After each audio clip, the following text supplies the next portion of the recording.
Health के लिए hospital जाते हैं और पूरा हॉस्पिटल हमारे हेल्थ की बात करता है। फिर ये डिसीज सब कहाँ से आया?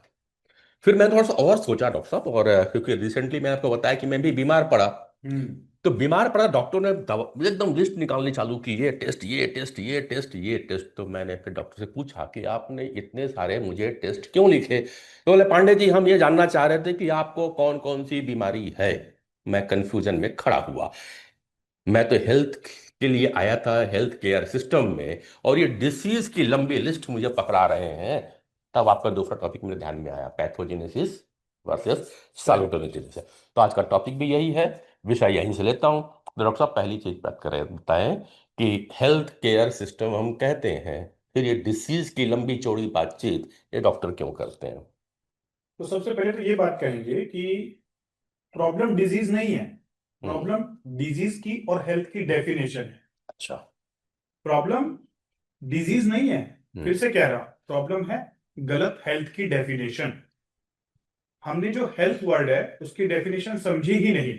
इनफैक्ट पांडे जी, देखिए कोई आदमी अगर मोटा होता है ना, ओबेस होता है, हम्म। फैटी होता है, तो उसे क्या कहा जाता है? हेल्दी है। हेल्दी है। अब आप राइट। सोचिए, अगर हम एक ओबेस पर्सन को हम्म। जो अनहेल्दी है उसे हम हेल्दी कहेंगे तो उसे एहसास ही नहीं होगा कि उसे कुछ बदलने की जरूरत नहीं है। तो है ना, और हम लोग दुबले पतले कहलाते हैं, तो आधे बीमार कुपोषण के शिकार है बोलते, दुबला पतला जो है। राइट। और मोटा हो, जिसे आप ओबीज कह रहे हैं, तो बोलते खाते पीते घर का बंदा है ये।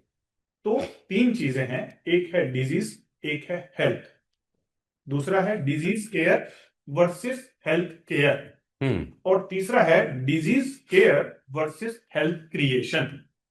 Health creation, okay.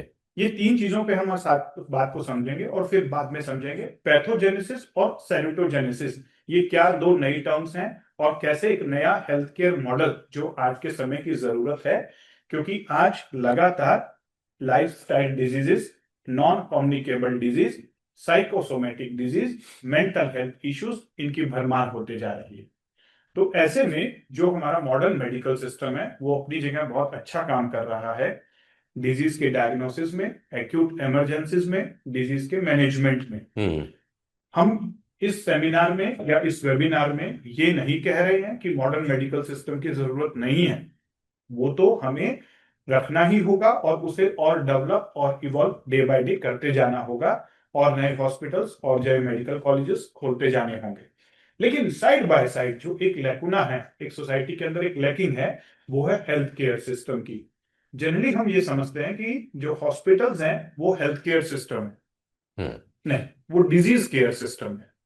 कि जब कोई डिजीज होती है तो उस डिजीज का डायग्नोसिस और उसका ट्रीटमेंट, और फिर उसको आगे बढ़ने से रोकना और उसके कॉम्प्लिकेशन को मैनेज करना, या जब कोई इमरजेंसीज आती है उसको तुरंत एक्शन लेना, लाइफ सेव करना, यह है मॉडर्न मेडिकल सिस्टम।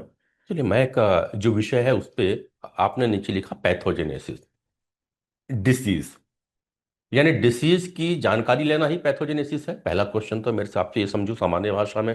हम्म। अगर वो है तो फिर हेल्थ क्या है? हेल्थ क्या क्या बीमार नहीं हूं तो क्या मैं हेल्दी नहीं हूं?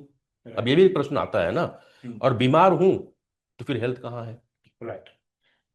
तो हमने क्या सोचा है, या हमने जो अभी तक समझा है लोगों के, जब मैं एज ए डॉक्टर लोगों से पूछता हूँ कि व्हाट इज हेल्थ, हम्म। तो उनका सोचना होता है कि डिजीज का नाम होना इज हेल्थ, कि अगर मेरे कोई डिजीज नहीं है तो मैं हेल्दी हूँ। बिल्कुल। लेकिन डब्ल्यू ऐसा नहीं कहता। डब्ल्यू कहता है health is a state of complete physical, mental, social, spiritual well being, not merely an absence of disease और इन्फर्मिटी। बीमारी का नहीं होना हेल्दी होना नहीं है। हेल्थ का मतलब है कि मैं physically, mentally, emotionally, socially, spiritually इतने हाई लेवल पे हूं कि मैं अपने पर्सनल और प्रोफेशनल लाइफ में 100% कंट्रीब्यूट कर सकूं। That is well being. Well being के कॉन्सेप्ट की बात करता है कौन? डब्ल्यू। और फिर दूसरा जो कॉन्सेप्ट है, डिजीज केयर को ही हमने हेल्थ केयर सिस्टम समझ लिया है। हम्म। नहीं, डिजीज केयर का मतलब है वो सिस्टम जो मॉडर्न मेडिकल सिस्टम है, क्योंकि modern medical system disease care का one of the best care system है। हम्म। लेकिन जितनी भी हमारी ऑल्टरनेटिव साइंसेस थी, जिनको हम कॉम्प्लीमेंट्री साइंसेस कह सकते हैं, ऑल्टरनेटिव नहीं कहते हम, हम्म। कि जो एड ऑन करने की जरूरत थी, वो डिजीज केयर पे आधारित नहीं थी, वो हेल्थ केयर पे डेवलप थी। जितने हमारा वैदिक विज्ञान था, जैसे आयुर्वेद के विज्ञान की बात करें तो आयुर्वेद क्या करता है, हेल्थ क्रिएट करता है। हम्म। वो डिजीज केयर की बात नहीं करता ज्यादा, वो डिजीज केयर में उतना ज्यादा डेवलप नहीं है, वो बात कर रहा है हेल्थ क्रिएशन की, हेल्दी कैसे रहा जाए, डिजीज आए ही ना। और अगर आ भी गई है तो डिजीज की वो बात नहीं करता, वो कहता है आपको हेल्थ डेवलप करनी है। सही है। तो अगर कोई व्यक्ति हेल्थ डेवलप कर लेता है, तो उस हेल्थ डेवलप अगर आपने कर लिया, आपकी लाइफ में हेल्थ आ गई, तो हम्म। डिजीज अपने आप ही ठीक हो जाएगी। हम्म। लेकिन ये हेल्थ क्रिएशन मॉडल लैकिंग है। हम्म। जैसे कोई पेशेंट, जैसे अभी आपने भी कहा कि आपको डायबिटीज का डायग्नोसिस हुआ, कैसे पता बराबर। चला आपको? ब्लड सैंपल लिया ब्लड तभी सैंपल मालूम चला। लेने से। तो अगर टेस्ट नहीं होते तो आपको पता ही नहीं चलता, बराबर है। राइट ना? हम्म। तो मॉडर्न मेडिकल सिस्टम का कितना बड़ा इंपॉर्टेंस है कि हम्म। उसने एक टेस्ट बना दिया जिससे हमें पता चल सकता है कि ब्लड शुगर, फास्टिंग और पीपी बढ़ा हुआ है। हम्म। फिर आपको HbA1c करवा दिया जिससे पता चला कि पिछले 3 महीनों से चल रहा था ये, जी। ठीक है ना? हम्म। लेकिन अब इसके साथ साथ आपको ये समझना होगा कि ये डिजीज डायग्नोज तो हो गई, लेकिन मैं क्या करूं हम्म। जिससे मैं हेल्दी हो जाऊं। पैथोजेनेसिस का मतलब होता है ये डिजीज आपको क्यों हुई। तो हम्म। उन्होंने आपके सारे टेस्ट करके देखे, विटामिन B12 देखा, विटामिन D देखा, HbA1c देखा, लीवर फंक्शन देखे, किडनी फंक्शन देखे कि कहीं ये और सारी चीजें भी तो और भी तो डैमेज नहीं नहीं है। है। जी। इसी प्रकार से पैथोजेनेसिस का मतलब है कि डिजीज के रूट कॉज को समझने के लिए, कॉज को समझने के लिए उसका फर्दर फर्दर फर्दर एनालिसिस करना। जी।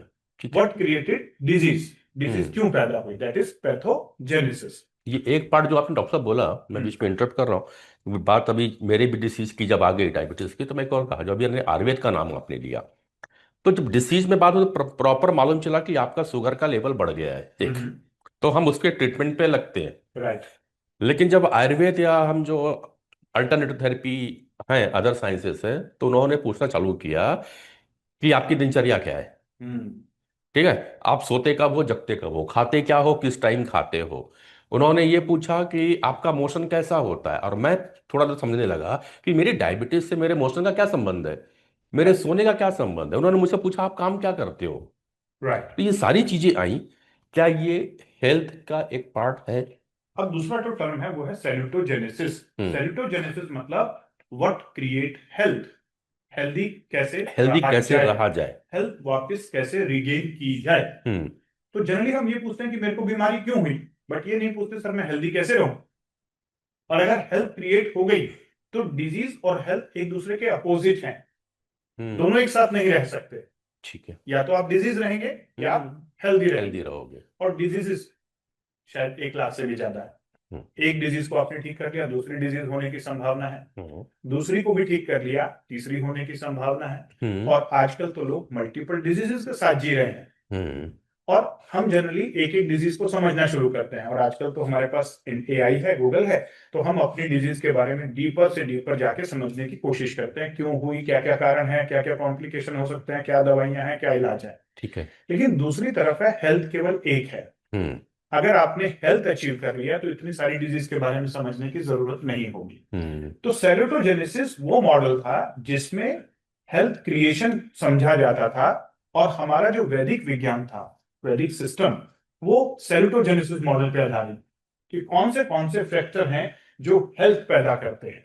हम्म। राइट। इसीलिए जब भी आप एक आयुर्वेद डॉक्टर के पास या एक होलिस्टिक हेल्थ के पास जाते हैं, तो वो आपसे हेल्थ की प्रॉब्लम के बारे में पूछता है, नींद ठीक हम्म। से आती है कि नहीं आपको, आप मॉर्निंग वॉक करते हैं कि नहीं करते हैं, आपका माइंड शांत रहता है कि नहीं आता है, ओवर थिंकिंग तो नहीं हो रही है। हम्म। यानी वो बहुत सारे फैक्टर्स हैं जो हेल्दी रहने के लिए जरूरी थे। जब आपने उनको डिस्टर्ब किया तब पैथोजेनेसिस शुरू हुआ, राइट। लेकिन जब पैथोजेनेसिस शुरू हो गया तो फिर हमने डिजीज को डायग्नोस कर लिया और डिजीज के ट्रीटमेंट के लिए मेडिसिन शुरू की, और हम वहीं पर रुक गए। अब सोचते हैं कि बस यही तक हमारा काम था। नहीं, इसके बाद ही रोल आता है सेरोटोजेनेसिस का। हम्म। सेरोटोजेनेसिस का रोल 2 जगह आता है, जब आप तक डिजीज हुई ही नहीं है, अगर तब तक आप सेरोटोजेनेसिस मॉडल को अडॉप्ट करेंगे तो आप डिजीज होंगे ही नहीं। दूसरा, अगर आप डिजीज हो भी गए हैं, डायग्नोज भी हो गया है, अब इस डिजीज को रिवर्स करके वापस मैं हेल्थ की तरफ कैसे चलूं, फिर आपको अगेन हेल्थ केयर मॉडल की जरूरत है। हम्म। इसीलिए मैं कह रहा हूं कि हमें पैथोजेनेसिस मॉडल और सेरोटोजेनेसिस मॉडल दोनों को जोड़ने की जरूरत है, तोड़ने की नहीं, अलग अलग नहीं। हम्म। तो मॉडर्न मेडिकल सिस्टम पैथोजेनेसिस का one of the best system, उसको हमें आगे इवॉल्व करना है। लेकिन एक जो लैकिंग सिस्टम है वो है सेरोटोजेनेसिस मॉडल, जिसको इसके साथ जोड़ना है। हम्म। जैसे हम पहले से फायर ना लगे फायर फाइटिंग सिस्टम लगा के रखते हैं, और फिर जब फायर आ जाती है किसी कारण लगने के बावजूद भी, तो वो फायर फाइटिंग सिस्टम भी हेल्प करता है, और बाहर से भी एक्सटर्नल फायर ब्रिगेड की गाड़ियां आती हैं, वो मदद करती हैं। इसी प्रकार से जो गाड़ी है उसकी हम सर्विसिंग करवाते हैं, लेकिन सर्विसिंग कराने के बाद भी अगर प्रॉब्लम आए तो गैराज में लेके जाते हैं। बिल्कुल। हम ये सारी चीजें हमारे एक्सटर्नल सिस्टम के लिए तो कर रहे हैं, लेकिन खुद के लिए इतने ज्यादा लापरवाह हैं, ना तो हम अपनी कोई सर्विसेज करवाते, ना अपना कोई मेंटेनेंस करवाते, और हम वेट करते हैं बीमारियों के आने की। मैंने अपने 20 साल की प्रैक्टिस में एक ही चीज को समझी कि लोग अपने स्वास्थ्य के प्रति तब तक गंभीर नहीं होते जब तक उनका स्वास्थ्य गंभीर नहीं हो जाता। और सबसे ज्यादा लाइटली अगर किसी चीज को लेते हैं लाइफ के एस्पेक्ट के अंदर, वो है हेल्थ। सबसे ज्यादा लाइटली हम हर चीज की टेंशन लेते हैं कि मेरी गाड़ी का इंश्योरेंस हुआ कि नहीं हुआ, मेरी गाड़ी की सर्विसिंग हुई कि नहीं हुई, मेरे घर में पानी टपक रहा है, बारिश से पहले रिपेयर करवाना है ना। लेकिन मेरी बॉडी के अंदर कहीं लीकेज तो नहीं हो रही है, मेरे बॉडी के अंदर कहीं पहले से डैमेज तो नहीं है, वर्षा ऋतु आ रही है, क्या मुझे मेरी हेल्थ पे काम करने की जरूरत है? नहीं, सोचते ही तो नहीं ऐसा कभी। बात केवल इतनी ना साहब कि हेल्थ को समझा ही नहीं। जैसे शुरुआत में आपने जो WHO का डेफिनेशन बताया हेल्थ का, ये बताया ही नहीं गया है लोगों को। लोगों को क्या बताया गया है? आप तब तक हेल्दी हो जब तक डिसीज नहीं है, नहीं आए। तब तक आप हेल्दी हो। राइट। अब आप जब बात सेलेटोजेनेसिस की कर रहे थे तो मुझे सिंपल सी समझ में आती है। सेलेटोजेनेसिस भी ये है कि आपके ऊपर कोई गंभीर चीज या गंभीर परेशानी ना आ जाए, कोई बीमारी ना आ जाए, उसके लिए जो जो आप करते हो वही सेलेटोजेनेसिस का एक प्रोसेस है। जैसे अपनी लाइफ स्टाइल को बराबर रखना, दिनचर्या सही रखना, खान पान सही रखना, ये सारी चीजें। मैं सही हूँ? राइट। अब इसको इस तरीके से समझाता हूँ। WHO ने ही एक हेल्थ स्पेक्ट्रम की बात करी है, preventive and social medicine, community medicine जो सब्जेक्ट होता है, जो बीमारियों के प्रिवेंशन के लिए बहुत इंपॉर्टेंट सब्जेक्ट है, हर डॉक्टर को पढ़ाया जाता है जूनियर फाइनल ईयर में, फाइनल ईयर में। तो ये जो सब्जेक्ट होता है ये डेफिनेशन देता है पॉजिटिव हेल्थ की और हेल्थ स्पेक्ट्रम की। हेल्थ स्पेक्ट्रम मतलब क्या है? हेल्थ स्पेक्ट्रम मतलब क्या है? हेल्थ स्पेक्ट्रम का मतलब है -5 से लेकर +5 तक, -5 से लेकर +5 तक का एक ऐसे लाइन है। अच्छा। यानी 0 का मतलब है नो डिजीज, कोई बीमारी ना होना। -1 का मतलब है कुछ लक्षण आना, हल्की फुल्की बीमारी होना, माइल्ड। -2 का मतलब है मॉडरेट डिजीज, -3 का मतलब है, -3 -4 का सीवियर डिजीज, और -5 का मतलब है डेथ। ओके। इसी प्रकार से माइनस तक तो 0 से -5 समझ लिया। अब हमें समझना है 0 से +5, +1 +2 +3 +4 +5। थोड़ा सा healthy, mild healthy, moderate healthy, और +5 टोटली हेल्दी, पॉजिटिव हेल्थ। यानी मैं इतना हेल्दी हूं कि मैं अपने, कैसे healthy, physically, mentally, emotionally, socially, spiritually इतना हेल्दी हूं, इस लेवल पर हूं कि मैं अपनी पर्सनल और प्रोफेशनल लाइफ में 100% नहीं 200% कंट्रीब्यूट कर पा रहा हूं। यही आयुर्वेद की भी डेफिनेशन है और हेल्थ, यही स्वास्थ्य की डेफिनेशन कि शरीर रूप से, मन रूप से आपकी अगर मल क्रिया यानी टॉयलेट अच्छा जा रहा हो और आत्मा प्रसन्न हो, राइट, तो आप स्वस्थ हैं। अब मैं आता हूं आपके इस क्वेश्चन पे। तो हमारा जो वैदिक विज्ञान था वो सेल्टोजेनेसिस आधारित था। उसमें वो सारे फैक्टर्स को समझा जाता था जो हेल्थ क्रिएट करते हैं। और हेल्थ क्रिएशन केवल उसी समय नहीं करना है कि जब आप 0 पे हो, 0 पे भी आपको हेल्थ क्रिएट करना है, लेकिन अगर आप -3 -4 या -5 पे भी आ गए हो, तब भी आपको पैथोजेनेसिस के साथ सेल्टोजेनेसिस मॉडल को ऐड करना है, और आपको वापस +1 +2 +3 +4 पे आना है। ओके। अब यहाँ पे समझेंगे, बीइंग ए मेडिकल डॉक्टर, मैं बचपन से मैंने देखा कि जब मैं अपने दादा दादी को हॉस्पिटल्स में लेके जाता था तो वहां जो पेशेंट्स की लंबी लाइन लगी होती थी, मैं 1 1 घंटा 2 2 घंटा वेटिंग में बैठे रहता था, स्कूल छोड़ के जाता था क्योंकि उनको दिखाना जरूरी था। और उनको क्रॉनिक डिजीजेस थी, दादाजी को अस्थमा था, प्रोस्टेट की प्रॉब्लम थी, दादी को हार्ट की प्रॉब्लम थी, तो उनको लगातार अर्थराइटिस की प्रॉब्लम थी, और ये सब क्रॉनिक डिजीजेस थी, जिसके लिए डॉक्टर मुझे रेगुलर बुलाते थे कि हर हफ्ते आना है, हर महीने आना है, ये टेस्ट करवाने हैं। तो जो छोटा सा ये बालक था ना, उस समय जब ओपीडी में जाता था तो मैं शुरू से थोड़ा अलग टाइप के स्वभाव का रहा। मैं डॉक्टर से पूछता था कि डॉक्टर साहब इनको कितनी बार आना पड़ेगा, मेरे को स्कूल छोड़ना पड़ता है बार बार, और ये आप बार बार टेस्ट लिख रहे हो, बार बार दवाइयां दे रहे हो, तो ये कब ठीक होंगे? तो बोले कब ठीक मतलब, जैसा जैसा बोल रहा हूँ वैसा करो, ये दवाइयां खाओ, ये टेस्ट करवाओ, और बार बार आते रहो, नहीं आओगे तो और डिटोरेट हो जाएगा। मैं पूछता नहीं सर ये बताओ कब कब बंद होगा ये चक्कर। हम्म। बोलते थे ज्यादा क्वेश्चन मत पूछ, अगर ज्यादा ही प्रॉब्लम है ना तेरे को खुद डॉक्टर बन।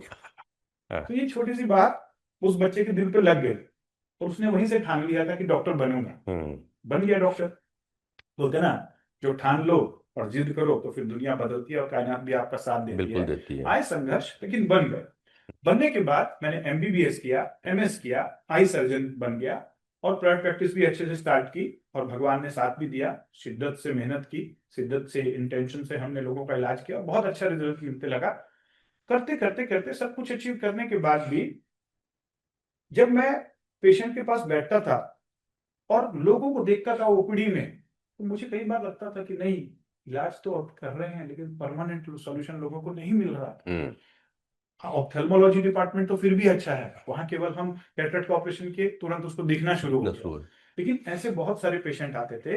एक बच्चा मेरे पास आया, वो अपने दादाजी को लेके आया था। हम्म। उनके आंखों में डायबिटिक रेटिनोपैथी हो गई थी और उसको मल्टीपल इंजेक्शंस लग रहे थे। हमारी टीम उनको इंजेक्शंस लगा रही थी, बार बार 3-3 महीने में आते इंजेक्शंस लगवाते। और वो फिर वो बच्चा मेरे से पूछा कि डॉक्टर साहब ये मेरे जो पिताजी हैं ये ठीक कब होंगे। हम्म। तो मुझे याद आया कि ये प्रश्न तो मैंने भी पूछा था, लेकिन कहीं ना कहीं मैं मेडिकल सिस्टम में व्यस्त हो गया। मुझे लगा था कि मैं सॉल्यूशन दे पा रहा हूं, लेकिन फिर मुझे अंदर से जागृति आई कि नहीं, मैं भी डॉक्टर तो बन गया, पैथोजेनेसिस तो कर ले रहा हूं, लेकिन सेरोटोजेनेसिस तो हम भी भूल गए हैं।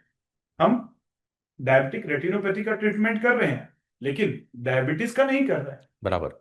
तब फिर मुझे समझ में आया कि नहीं, मुझे पैथोजेनेसिस के साथ साथ सेरोटोजेनेसिस मॉडल समझना होगा। और जिस दिन मुझे सेरोटोजेनेसिस टर्म समझ में आई, फिर उसके बाद मैंने पीएचडी किया वैदिक विज्ञान में। चक्र विज्ञान समझा, आयुर्वेद समझा, नेचुरोपैथी समझा, उसके अलावा माइंड की साइंस समझा। उसके अलावा मेरे को समझ में आया कि बीमारी कॉज करने के लिए आपका माइंड भी रिस्पॉन्सिबल है, स्ट्रेस भी रिस्पॉन्सिबल है, लाइफस्टाइल भी रिस्पॉन्सिबल है, इन्वायरमेंट भी रिस्पॉन्सिबल है। तो मैं समझते गया और जो जो समझ में आते गया उसमें मैं आगे स्टडी करते गया। मैंने एनएलपी किया, साइकोन्यूरोबिक साइंस सीखा, मैंने हिप्नोसिस की साइंस सीखी, मैंने लाइफस्टाइल की साइंस सीखी। लेकिन सारा सीखने के बाद मुझे यह समझ में आया कि मैं पैथोजेनेसिस तो समझ रहा हूं, हम्म। लेकिन एक ऐसे हेल्थ केयर मॉडल की जरूरत है जो एक्चुअल में हेल्थ केयर हो, जो हेल्थ को केयर भी करे और हेल्थ क्रिएशन करे। हम्म। तब मैंने पॉजिटिव हेल्थ जोन की स्थापना की। और positive health zone integrated holistic health care system है, जहां पर हमने उन सारे सिस्टम को इंटीग्रेट किया। कौन से सिस्टम? जो जो हेल्थ क्रिएट करते हैं। हम्म। किसके साथ एड ऑन किया? मॉडर्न मेडिकल साइंस के साथ। अभी तक जो रूटीन मॉडल था उसमें क्या है, एक एलोपैथी अलग साइंस होती है और अल्टरनेटिव साइंस अलग भागती है, और बिल्कुल। ये दोनों आपस में लड़ते हैं। हम्म। और पेशेंट भुगतते रहता है कि मुझे कहाँ जाऊं, यहां जाऊं कि वहां जाऊं। हम्म। क्योंकि अप्रोच गलत ये है कि पेशेंट अल्टरनेटिव साइंस में भी ट्रीटमेंट करवाने आता है। वो बोलता है कि मेरी डायबिटीज यहाँ ठीक हो सकती है क्या, वो हेल्थ की बात ही नहीं कर रहा है। लेकिन हमने पॉजिटिव हेल्थ में लोगों को समझाया कि डिजीज एक अलग कॉन्सेप्ट है, हेल्थ अलग कॉन्सेप्ट है। डिजीज केयर एक अलग कॉन्सेप्ट है, हेल्थ केयर और हेल्थ क्रिएशन एक अलग कॉन्सेप्ट है। और इन दोनों को जोड़ना होगा। ऐसा नहीं कि आप दवाइयां छोड़ दो, ऐसा नहीं कि आप ऑपरेशन नहीं कराओ, हम्म। लेकिन आपको वो करवाने के साथ साथ अपने खुद के ऊपर काम करना होगा। और ये health creation model positive health zone, ये हमने डेवलप किया।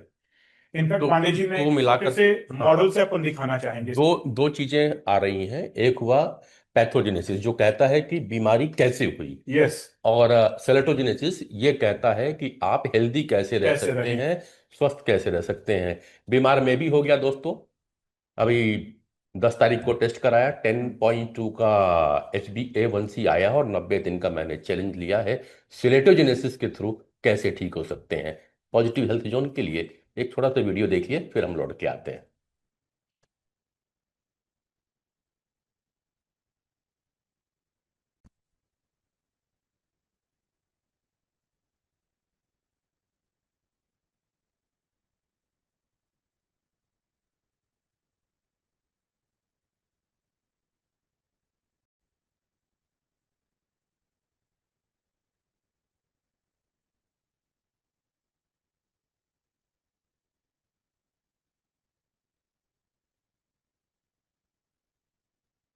नमस्कार।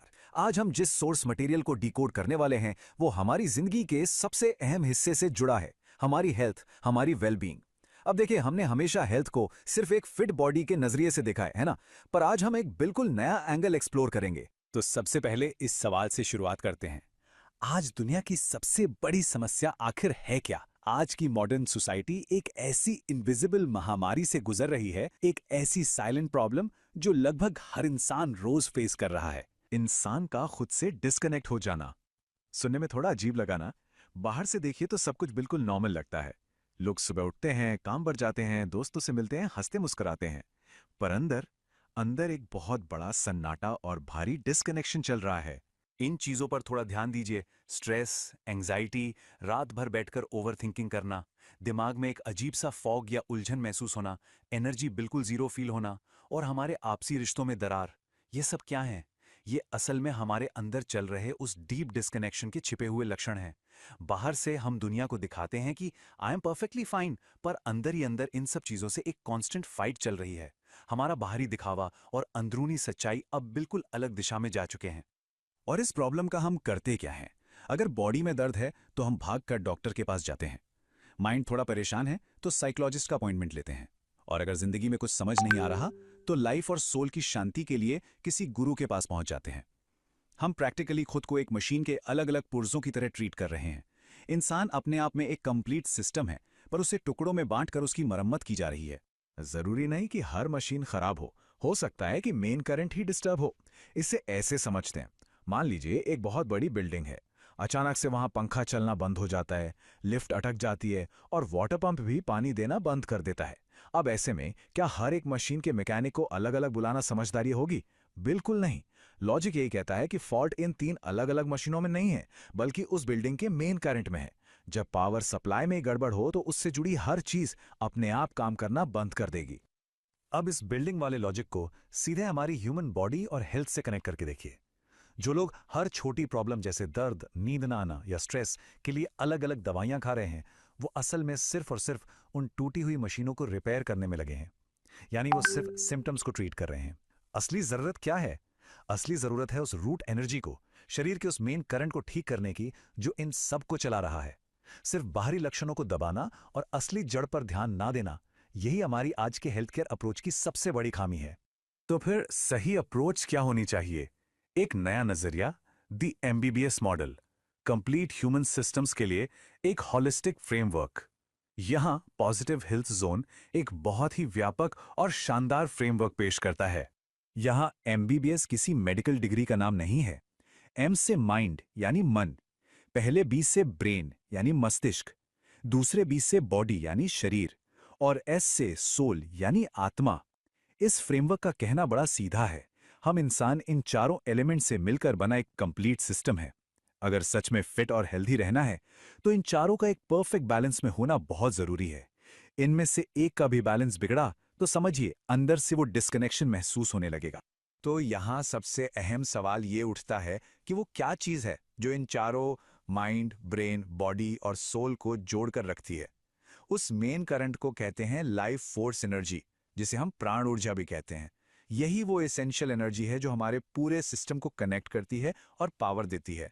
अगर हमारा ये मेन करंट बैलेंस में है तो सब कुछ स्मूथली चलेगा। ये कॉन्सेप्ट कोई नई बात नहीं है।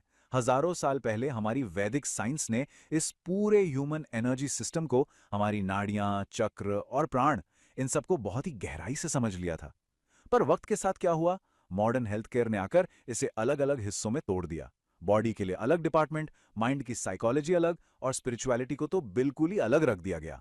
वैदिक साइंस की उस होलिस्टिक अप्रोच और आज की इस टूटी हुई अप्रोच का ये अंतर बहुत कुछ सोचने पर मजबूर करता है।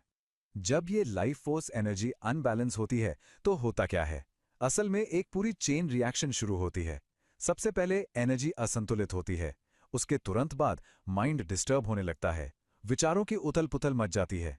इससे हमारा ब्रेन पूरी तरह से ओवरलोड हो जाता है। और जब दिमाग इस लेवल पर स्ट्रेस में हो तो हमारी फिजिकल बॉडी कमजोर पड़ने लगती है और बीमारियों को अट्रैक्ट करने लगती है। और अंततः व्यक्ति अधिक तनाव महसूस करने लगता है। छोटी छोटी बातों पर चिंता होने लगती है, ओवर थिंकिंग बढ़ जाती है, नकारात्मक विचार आने लगते हैं और भीतर की शांति धीरे धीरे कम होने लगती है। इसके बाद इसका प्रभाव हमारे मस्तिष्क पर दिखाई देता है। ब्रेन फॉग, एकाग्रता की कमी, निर्णय लेने में कठिनाई, मानसिक थकान और सोच में स्पष्टता की कमी महसूस होने लगती है। धीरे धीरे इसका असर शरीर पर भी दिखाई देने लगता है। ऊर्जा कम रहने लगती है, बार बार थकान महसूस होती है, नींद प्रभावित होने लगती है, शरीर की कार्य क्षमता कम होने लगती है और व्यक्ति बार बार छोटी बड़ी स्वास्थ्य समस्याओं का अनुभव करता है। यह असंतुलन केवल शरीर तक सीमित नहीं रहता, व्यवहार और रिश्तों पर भी इसका प्रभाव पड़ता है। चिड़चिड़ापन बढ़ता है, गुस्सा जल्दी आने लगता है, भावनात्मक संतुलन कमजोर हो जाता है और दूसरों के साथ संवाद तथा रिश्तों में भी चुनौतियां दिखाई देने लगती हैं। और जब यह स्थिति लंबे समय तक बनी रहती है, तो व्यक्ति भीतर से स्वयं से कटने लगता है। जीवन का उद्देश्य धुंधला पड़ने लगता है, प्रेरणा कम हो जाती है, भीतर खालीपन महसूस होने लगता है और ऐसा लगता है जैसे जीवन कहीं रुक सा गया हो। देखा, सब कुछ एक दूसरे से कितनी गहराई से जुड़ा हुआ है। कंप्लीट और पॉजिटिव हेल्थ सिर्फ सरवाइव करने से आगे बढ़कर सच्ची वेलबींग की ओर। इस चेन रिएक्शन को समझने के बाद अब हम इस चर्चा के आखिरी और सबसे अहम पड़ाव पर आते हैं। वर्ल्ड हेल्थ ऑर्गेनाइजेशन यानी WHO ने भी ओपनली डिक्लेयर किया है कि हेल्थ का मतलब सिर्फ बीमारी का ना होना बिल्कुल नहीं है। उनके अनुसार जब एक इंसान फिजिकली, मेंटली, इमोशनली, सोशली और स्पिरिचुअली पूरी तरह से एक वेलबींग की स्टेट में हो, तभी वो हेल्दी है। ये एक बहुत बड़ा वैलिडेशन है कि यही होलिस्टिक नजरिया ही हेल्थ केयर का अल्टीमेट ग्लोबल स्टैंडर्ड है। और पॉजिटिव हेल्थ जोन का भी यही मुख्य उद्देश्य है। इन 5 चीजों का परफेक्ट बैलेंस, एक शांत मन, एक क्लियर दिमाग, एक स्वस्थ शरीर, एक जुड़ी हुई आत्मा और एक बैलेंस्ड लाइफ फोर्स एनर्जी। ये प्रोसेस कोई चमत्कार नहीं बेचता, बल्कि एक कंप्लीट रोड मैप प्रदान करता है, खुद को समझने और उस कंप्लीट इंटरनल बैलेंस को वापस पाने की एक प्रोसेस। यही वो स्थिति है जहां इंसान सच में स्वस्थ कहला सकता है। इस एक्सप्लेनर से यकीनन हेल्थ को एक बिल्कुल नए और कंप्लीट नजरिए से देखने का मौका मिला होगा। हमेशा याद रखिए, जब माइंड क्लियर हो, ब्रेन शांत हो, बॉडी हेल्दी हो, सोल कनेक्टेड हो और एनर्जी बैलेंस्ड हो, तभी हेल्थ पूरी होती है। आंखों से आगे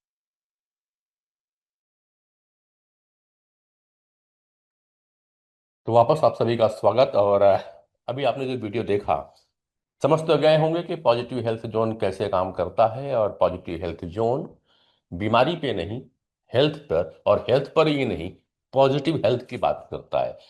पर जब पॉजिटिव हेल्थ की बात आई तो वीडियो में आपने समझा होगा, बात कर रहे थे एक वैदिक कॉन्सेप्ट की, वैदिक विजडम की, जहां पे पंचकोश की बात होती है, जहां पे त्रिदोष की बात होती है, जहां पर एक लाइफ फोर्स एनर्जी की बात हुई।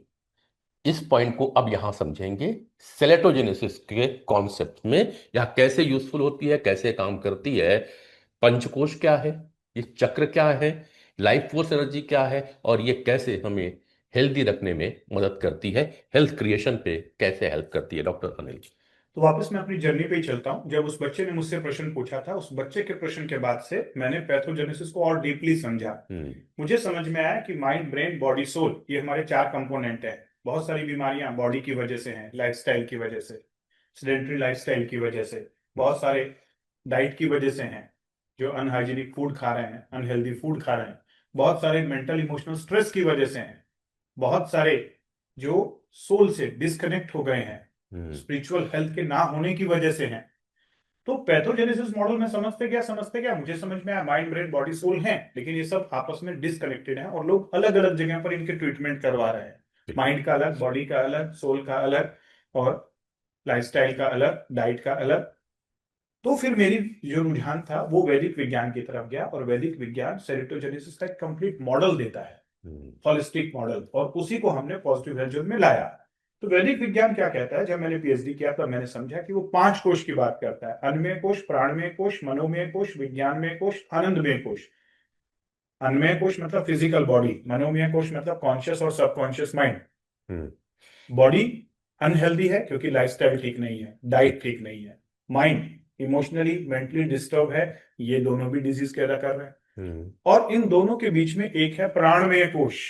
प्राणमय कोश मतलब नाड़ियां, 72,000 नाड़ियां और 114 चक्र। इसको पहले मैं सोचता था जब मैं छोटा था कि ये तो यार स्पिरिचुअल बातें हैं, आध्यात्मिक बातें हैं, लेकिन जैसे मैंने पीएचडी किया तब मुझे समझ में आया ये साइंटिफिक बातें हैं। ये तो डे टू डे लाइफ में समझने की जरूरत है, और इसे जितना जल्दी हो सके उस स्टेज में समझ लेना चाहिए ताकि मैं जिंदगी भर हेल्दी रह सकूं।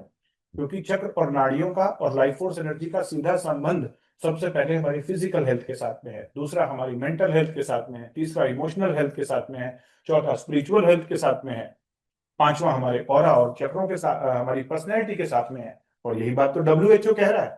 हम्म। यानी कोई एक ऐसा सीक्रेट है वैदिक विज्ञान में, अगर उसको सही रख लिया तो ये पांचों डायमेंशन ठीक हो जाएंगी। और जो डब्ल्यूएचओ हेल्थ की डेफिनेशन ला रहा था वो एकदम सही लेके आया।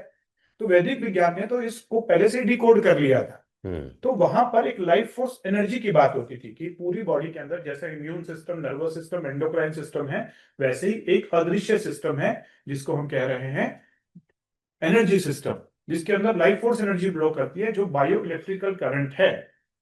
यानी हम ये कहें हम ह्यूमन बीइंग है, ह्यूमन विजिबल है, बीइंग इनविजिबल है। बॉडी एक मशीन है, ब्रेन एक कंप्यूटर है, माइंड एक सॉफ्टवेयर है, सोल उसका पावर बैंक है। ठीक है। और इन सारों को आपस में जोड़ने का काम करता है। जैसे लीवर, ब्रेन, किडनी, स्प्लीन, सबको आपस में कौन जोड़ रहा है? कार्डियोवैस्कुलर सिस्टम, जो आर्टरीज बहली हुई है और उसमें क्या फ्लो करता है? ब्लड। अगर ब्लड का फ्लो किसी किडनी में कम हुआ तो किडनी डैमेज होगी, ब्रेन में कम हुआ तो ब्रेन डैमेज होगा। इसी प्रकार से माइंड, ब्रेन, बॉडी, सोल, इन सारों को आपस में जोड़ने का काम करता है एनर्जी सिस्टम। और इस एनर्जी सिस्टम के अंदर फ्लो करती है लाइफ फोर्स एनर्जी, जिसको हम बायो इलेक्ट्रिकल करंट भी कह सकते हैं।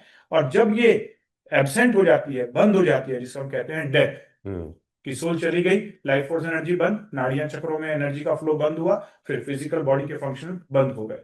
लेकिन ये जब जीवित है तब कैसे काम करती है? तो जब हम जीवित हैं, इसका फ्लो अनडिस्ट्रक्टेड होना चाहिए, बैलेंस्ड होना चाहिए, ना कम होना चाहिए ना ज्यादा होना चाहिए। कम हो गया तो इश्यूज, ज्यादा हो गया तो इश्यूज। तो ये लाइफ फोर्स एनर्जी वो सीक्रेट थी जो माइंड को बॉडी से, माइंड को इंटेलेक्ट से, इंटेलेक्ट को सोल से, सोल को सेल से, सबको आपस में जोड़ रही है। जो बीइंग पार्ट है वो 80% है और ह्यूमन 20% है। बीइंग मतलब हमारा मन, हमारी बुद्धि, हमारी आत्मा, हमारा चित्त, हमारी इमोशंस, हमारा ऑरा, हमारी एनर्जी, ये आपस में जुड़े हुए हैं नाड़ियों के द्वारा, चक्रों के द्वारा। अब मेरी तलाश शुरू हुई कि क्या ऐसी कोई मशीनें हैं जो लाइफ फोर्स एनर्जी के जो फ्लो है उसके एक्चुअल लेवल को मेजर कर सके, जिसको हम कह रहे हैं हेल्थ एनर्जी। ये हेल्थ एनर्जी जब आपकी इम्बैलेंस होगी तो डिजीज आएगी, लेकिन अगर आपने हेल्थ एनर्जी को वापस अचीव कर लिया तो आपका हेल्थ आना शुरू हो जाएगा। सेल्यूटोजेनिस, यहाँ पे आते हैं डिसीज और हेल्थ। डिसीज को हमने समझ लिया कि पैथोजेनेसिस है, हाँ, हेल्थ को हमने ले लिया Steatogenesis स्केलेटोजेनेसिस है। तो जो मशीन पॉजिटिव हेल्थ जोन में आप जिसकी बात कर रहे हैं, वो ये बताने का प्रयास कर रही है कि आपका सेलेटोजेनेसिस का प्रोसेस सही है या नहीं है। नहीं है। डिसीज तो अलग पार्ट हुआ अभी ना। यानी एक ऐसी एनर्जी है जिसके कम होने से डिजीज आएंगी और जिसके बैलेंस होने से हेल्थ आएगी। लेकिन उस पहले हेल्थ एनर्जी को मेजर करना तो जरूरी है। जरूरी, तो वो एनर्जी जो थी वो थी bio electrical current, life force energy, जिसका वैदिक विज्ञान में भी उल्लेख है। जितनी भी अल्टरनेटिव साइंसेस हैं वो भी वैदिक विज्ञान के इस हेल्थ एनर्जी की बात करती हैं। लेकिन इनको मेजर करने के लिए मैंने पूरे वर्ल्ड में जहां जहां से ये मशीनें अवेलेबल थी वो सारी मशीनों को पॉजिटिव हेल्थ जोन में लाया और एक क्वांटम वेदा लैब बनाया, जिसके अंदर हम मशीनों के द्वारा ये मेजर कर सकते हैं कि आपकी हेल्थ एनर्जी बैलेंस है कि नहीं है। जैसे आप ब्लड टेस्ट करवाते हो, सीटी स्कैन, एमआरआई कराते हो, तो आपको ये पता चलता है कि आप कितने डिजीज हो। हाँ। लेकिन ये नहीं पता चलता आप कितने हेल्दी हो। सही। सेरोटोजेनेसिस मॉडल तो यही देख रहा है ना कि आप हेल्थ के किस लेवल पे हो, किस लेवल पे है, हेल्थ के -2 पे हो कि हेल्थ के +2 पे हो। और उसके लिए सिंगल फैक्टर है life force energy, bio electrical current. और उसको मेजर करने के लिए बहुत सारी डिवाइसेस जैसे हम लेकर आए क्वांटम वेदा लैब के अंदर में, वेदा पल्स, डिजिटल नाड़ी analysis, HRB technology based machines, GDV biowell, biophotonic analysis, ऐसी हमने बहुत सारी मशीनों को पॉजिटिव हेल्थ जोन में लाया और क्वांटम वेदा लैब बनाया। क्वांटम वेदा लैब क्या है? एक ऐसी लैब जहां पर आपकी लाइफ फोर्स एनर्जी और बायो एनर्जी, हेल्थ एनर्जी का मेजरमेंट किया जा सकता है। और मेजरमेंट करके 100 पेज की रिपोर्ट निकलती है। केवल यही नहीं बताती कि आप कितने हेल्दी हैं, ये आपके बारे में ये भी बताती है कि आपका बॉडी का टाइप कैसा है, माइंड का टाइप कैसा है, आपकी एनर्जी का टाइप कैसा है। जैसे आप टेस्ट कराते हैं ब्लड, आपका ब्लड ग्रुप क्या है, ए पॉजिटिव, आपका पर्सनैलिटी ग्रुप क्या है। ये नहीं पता। अब ये जो क्वेश्चन है पर्सनैलिटी ग्रुप, जब मैं लोगों से पूछता हूं तो उन्हें पता ही नहीं होता। पर्सनैलिटी का मतलब होता है आपका body type, mind type, energy type, जो बाय बर्थ फिक्स होता है, लेकिन हमें वो पता ही नहीं होता।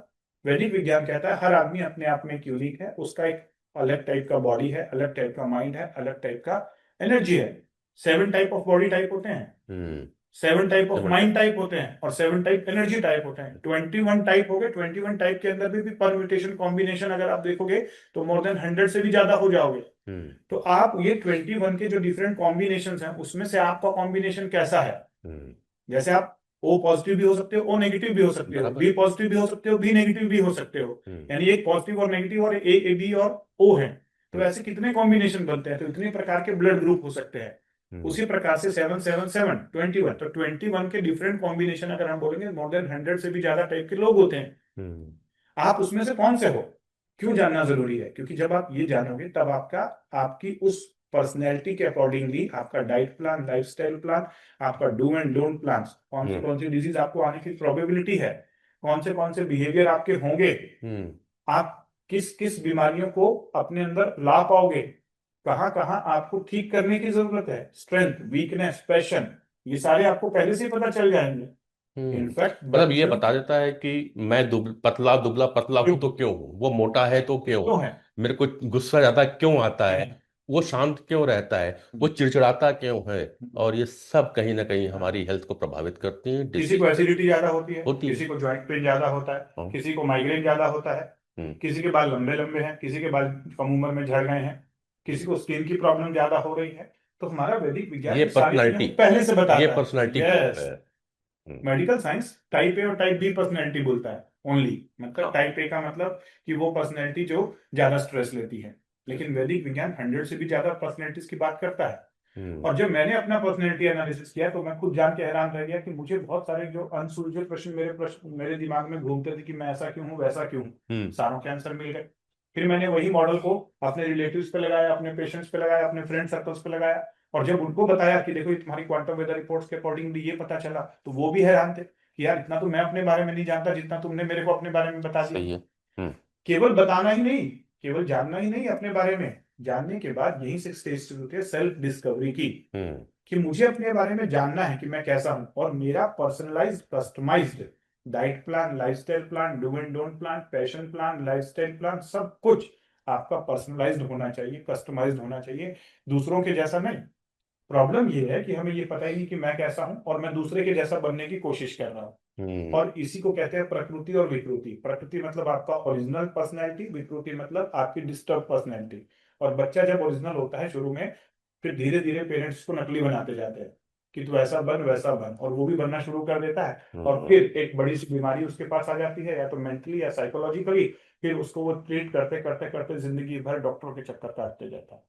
तो एक ऑब्जर्वेशन मेरी जो रही पांडे जी, हाँ, कि अब लोग अपनी जीवन का 1/3 समय डॉक्टर, हॉस्पिटल, लैब और मेडिकल स्टोर का चक्कर काटते हैं। हम्म इस 1/3 समय का भी 1/10 यानी पूरी जिंदगी का 1/30वां हिस्सा भी हम्म अगर अपनी हेल्थ को समझने में लगा दें, वैदिक विजडम को खुद को जानने में लगा दें, तो उन्हें कभी डॉक्टर, हॉस्पिटलों से चक्कर ही नहीं काटने पड़ेंगे। लेकिन ये मॉडल लाना पड़ेगा बच्चों से, बिल्कुल। क्योंकि बच्चा जब पैदा हो रहा है तो पेरेंट्स की रिस्पॉन्सिबिलिटी है उसका एनालिसिस करके उसको समझाना कि तुम किस टाइप के हो, हम्म तुम्हें क्या करना है और क्या नहीं करना है।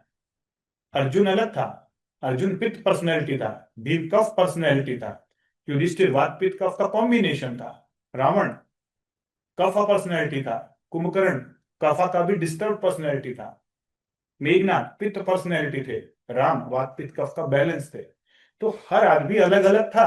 हम्म कभी भी राम ने लक्ष्मण बनने की कोशिश नहीं की, लक्ष्मण कभी राम जैसा नहीं बनना चाहते थे। तो लेकिन अपना ओरिजिनल स्वरूप है क्या, उसको समझना होता था। और वैदिक विज्ञान में जो गुरुजन होते थे गुरुकुल में, ये उनका साइकोलॉजिकल एनालिसिस होता था, बॉडी का फ्रेमवर्क देखा जाता था। गुरु इतने ज्ञानवान होते थे कि वो उसके बॉडी स्ट्रक्चर को देख के, उसके माइंड को समझ के, उसके भाव को देख के, उसके बिहेवियर्स को देख के ये एनालिसिस कर लेते थे।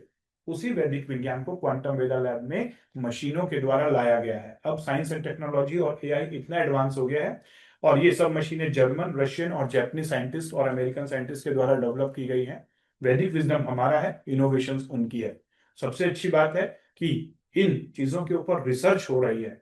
हम इंडियंस इनको समझें या ना समझें, लेकिन वेस्टर्न इन चीजों को समझ रहे हैं, वो अपनी लाइफ में अडॉप्ट कर रहे हैं, क्योंकि वहां लाइफस्टाइल की बात लगी हुई है। वेस्टर्न लाइफस्टाइल, वेस्टर्न डाइट उनको डिस्टर्ब कर चुकी है। अब वो मॉडर्न की बजाय वैदिक में आ रहे हैं, और वो जो चीजें उनको खत्म कर चुकी हैं, अब वो इंडियन की तरफ आ रहे हैं। और हम इंडियन अब उनकी तरफ जा रहे हैं। शायद 20-25 सालों के बाद जब ये पूरा सब कुछ तहस नहस होगा, तब हमें अपनी चीजों की कदर वापस हो।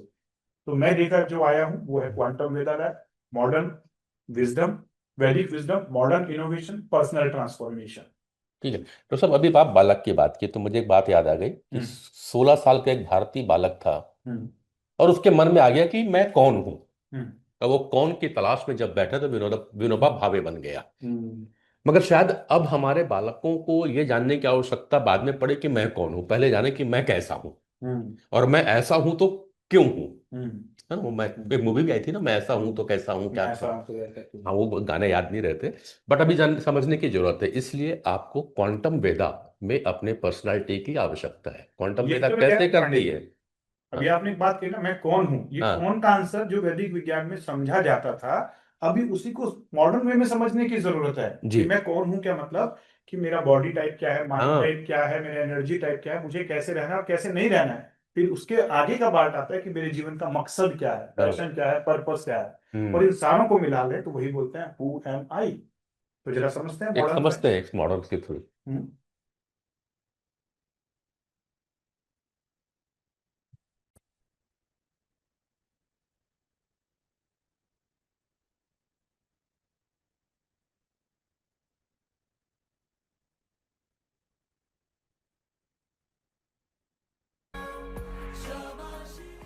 जब डॉक्टर अनिल गुप्ता ने पॉजिटिव हेल्थ जोन के माध्यम से लोगों के सामने MBBS model, mind, brain, body और सोल का परिचय कराया, तब उन्होंने एक बहुत महत्वपूर्ण बात कही कि अगर आप अपने जीवन को बदलना चाहते हैं तो सबसे पहले आपको खुद को जानना होगा, क्योंकि जिस व्यक्ति को अपनी वास्तविक स्थिति का ही पता नहीं, वह सही दिशा में परिवर्तन कैसे कर सकता है।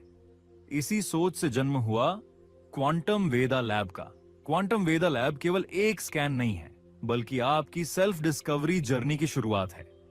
हम में से अधिकांश लोग अपनी नौकरी, अपने बिजनेस, अपने परिवार और पूरी दुनिया के बारे में बहुत कुछ जानते हैं, लेकिन क्या हम वास्तव में खुद को जानते हैं? क्या हम जानते हैं कि हमारी ऊर्जा की स्थिति कैसी है, हमारा मन, मस्तिष्क और शरीर संतुलन में है या नहीं, और क्या हमारे भीतर ऐसी संभावनाएं छिपी हैं जिन्हें हमने अभी तक पहचाना ही नहीं? क्वांटम वेदा लैब आपको आपके व्यक्तित्व, ऊर्जा संतुलन, प्रकृति, ऑरा, चक्रों, नाड़ियों, जीवन शैली और समग्र स्वास्थ्य के बारे में गहरी समझ प्रदान करता है। ये केवल आपकी वर्तमान स्थिति को समझने में ही मदद नहीं करता, बल्कि ये भी बताता है कि आपके जीवन के किन क्षेत्रों को अधिक ध्यान और सुधार की आवश्यकता है। कई बार शरीर संकेत देता है, लेकिन हम उन्हें समझ नहीं पाते। कई बार मन थका होता है, लेकिन हम उसे अनदेखा कर देते हैं। और कई बार जीवन में सब कुछ ठीक दिखाई देता है, फिर भी भीतर एक खालीपन महसूस होता है। क्वांटम वेदा लैब का उद्देश्य केवल रिपोर्ट देना नहीं, बल्कि आपको आपसे मिलवाना है, क्योंकि सेल्फ डिस्कवरी के बिना ट्रांसफॉर्मेशन अधूरा है। और जब आप स्वयं को जान लेते हैं, तभी आप सच में बदलना शुरू करते हैं। यही कारण है कि पॉजिटिव हेल्थ जोन में ट्रांसफॉर्मेशन जर्नी शुरू होने से पहले सेल्फ डिस्कवरी जर्नी शुरू होती है। क्वांटम वेदा लैब, खुद को जानिए सेल्फ डिस्कवरी स्कैन के माध्यम से। क्वांटम वेदा लैब में सेल्फ डिस्कवरी स्कैन कराने से आखिर पता क्या चलता है? क्या यह सिर्फ एक रिपोर्ट है? नहीं। क्या यह सिर्फ शरीर की जांच है? नहीं। क्या यह सिर्फ बीमारी ढूंढने का तरीका है? बिल्कुल नहीं। सेल्फ डिस्कवरी स्कैन आपको आपके body, mind and energy system का एक समग्र, होलिस्टिक चित्र दिखाता है। यानी आप सिर्फ यह नहीं जानते कि शरीर में क्या चल रहा है, बल्कि यह भी समझते हैं कि आपकी ऊर्जा किस स्थिति में है, आपका मन किस अवस्था में है, और उन शुरुआती संकेतों को पहचानने में मदद करता है जो भविष्य में आपके स्वास्थ्य और वेलबींग को प्रभावित कर सकते हैं। स्कैन के माध्यम से आपको पता चल सकता है आपकी वाइटल एनर्जी रिजर्व कितनी है, यानी आपके अंदर ऊर्जा का स्तर कैसा है और आपकी सिस्टम की रिकवरी क्षमता कितनी है। आपकी बॉडी सिस्टम्स एनालिसिस जैसे digestive system, nervous system, endocrine system और शरीर के अन्य प्रमुख सिस्टम्स की वर्तमान स्थिति। आपकी डोशा एनालिसिस यानी वाटा पिटा काफा का संतुलन कैसा है, आपकी मूल प्राकृति क्या है और वर्तमान असंतुलन, विकृति कहां है। आपकी चाक्रा एनालिसिस, सातों चक्रों की स्थिति, उनका ऊर्जा स्तर, और उनके बीच अलाइनमेंट कैसा है। आपकी माइंड और इमोशनल एनालिसिस, क्या आपके जीवन में स्ट्रेस अधिक है? क्या मानसिक थकान बढ़ रही है? क्या मन और शरीर एक दिशा में काम कर रहे हैं या अलग-अलग दिशा में जा रहे हैं? आपकी ओटीपी एनालिसिस, ओज, तेजस और प्राण, इन तीनों के संतुलन के माध्यम से आपकी विटलिटी, मेंटल क्लैरिटी और लाइफ फोर्स एनर्जी का आकलन किया जाता है। आपकी डाइट सूटेबिलिटी एनालिसिस, कौन से फ्रूट्स, कौन सी वेजिटेबल्स, कौन से ऑयल्स, कौन से स्पाइसेस आपके लिए आइडियल हैं, कौन से सूटेबल हैं और किन चीजों को कम करना बेहतर होगा। और सबसे महत्वपूर्ण, क्वांटम वेदा लैब का उद्देश्य केवल बीमारी ढूंढना नहीं, बल्कि शरीर, मन और ऊर्जा के बीच के संबंध को समझना है। क्योंकि कई बार समस्या शरीर में दिखाई देती है, लेकिन उसकी शुरुआत मन या ऊर्जा स्तर पर पहले ही हो चुकी होती है। याद रखिए, जब हम केवल बीमारी को नहीं, बल्कि पूरे ह्यूमन सिस्टम को समझना शुरू करते हैं, तभी वास्तविक स्वास्थ्य की यात्रा शुरू होती है। क्वांटम वेदा लैब सेल्फ डिस्कवरी स्कैन के बाद आपको क्या मिलेगा? सेल्फ डिस्कवरी स्कैन के बाद आपको केवल एक रिपोर्ट नहीं मिलती, बल्कि आपके लिए एक personalised positive health transformation plan तैयार किया जाता है, ताकि आप अपनी जरूरत के अनुसार सही दिशा में आगे बढ़ सकें। पर्सनलाइज्ड डाइट प्लान, आपकी बॉडी टाइप और हेल्थ गोल्स के अनुसार व्यक्तिगत आहार योजना। डेली रूटीन प्लान, आपकी लाइफस्टाइल और बायोलॉजिकल क्लॉक के अनुसार daily routine blueprint. Personalised detox plan, शरीर को प्राकृतिक रूप से संतुलित करने के लिए detox guidance. Personalised exercise plan, आपकी आयु, ऊर्जा और क्षमता के अनुसार सुरक्षित exercise plan. Personalised meditation plan, मानसिक शांति, फोकस और इमोशनल बैलेंस के लिए meditation plan.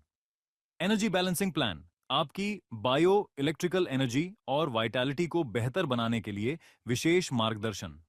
Stress management plan, stress कम करने और मानसिक संतुलन बनाए रखने की व्यक्तिगत रणनीति। स्लीप इंप्रूवमेंट प्लान, बेहतर नींद, रिकवरी और रिफ्रेशमेंट के लिए स्लीप ऑप्टिमाइजेशन प्लान। चक्र बैलेंसिंग प्लान, एनर्जी सेंटर्स, चक्र के संतुलन हेतु व्यक्तिगत अभ्यास और सुझाव। लाइफस्टाइल करेक्शन प्लान, आपकी दैनिक आदतों में छोटे छोटे बदलावों के माध्यम से बेहतर स्वास्थ्य की दिशा। आपका लाभ अपने माइंड, ब्रेन, बॉडी और सोल को बेहतर समझ पाएंगे। अपनी हेल्थ के लिए एक स्पष्ट और पर्सनलाइज्ड रोड मैप मिलेगा। सही लाइफस्टाइल अपनाकर बेहतर एनर्जी, बैलेंस और वेलबीइंग की ओर बढ़ पाएंगे, क्योंकि सही ट्रांसफॉर्मेशन की शुरुआत सेल्फ डिस्कवरी से होती है।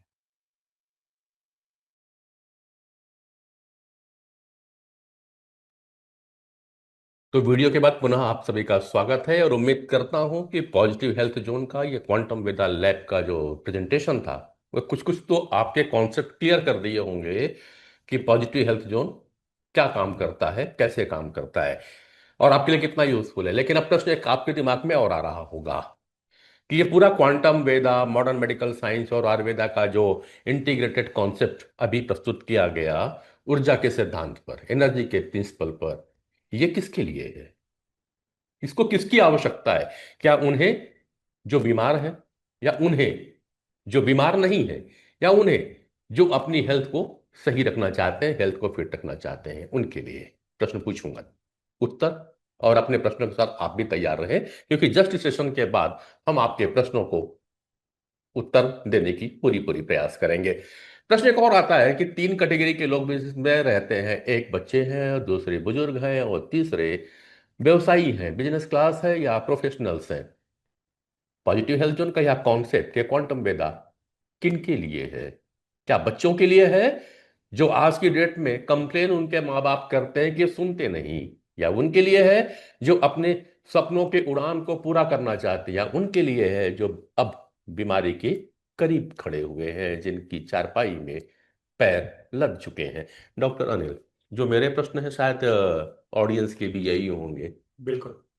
पॉजिटिव हेल्थ का कॉन्सेप्ट किन के लिए है? हम्म। वो हर इंसान जो अपनी जिंदगी को 100% नहीं, 200% जीना चाहता है, जो अपनी पर्सनल और प्रोफेशनल लाइफ दोनों में फुली इंजॉय करना चाहता है, फुली कंट्रीब्यूट करना चाहता है, फुली मैनिफेस्ट करना चाहता है। और शुरुआत होती है बच्चों से। लोग सोचते हैं कि ये सब चीजें अभी इनकी जरूरत नहीं है, अभी तो स्कूल कॉलेज पढ़ाई लिखाई होने दो, जब कोई बीमारी आएगी तब इनको इस टाइप की चीजों में जोड़ेंगे।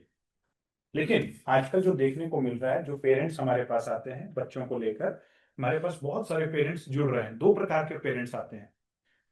ज्यादातर वो पेरेंट्स आते हैं जिनके बच्चों में कुछ प्रॉब्लम्स मिल रही है। अक्सर कंप्लेन क्या होती है, बच्चा कहना नहीं मानता, जंक फूड खाता है, या कुछ लोग तो ड्रग्स का शिकार हो रहे हैं, कुछ नशा करना शुरू कर दिए हैं, सिगरेट पी रहे हैं। तो इनको आप समझाइए।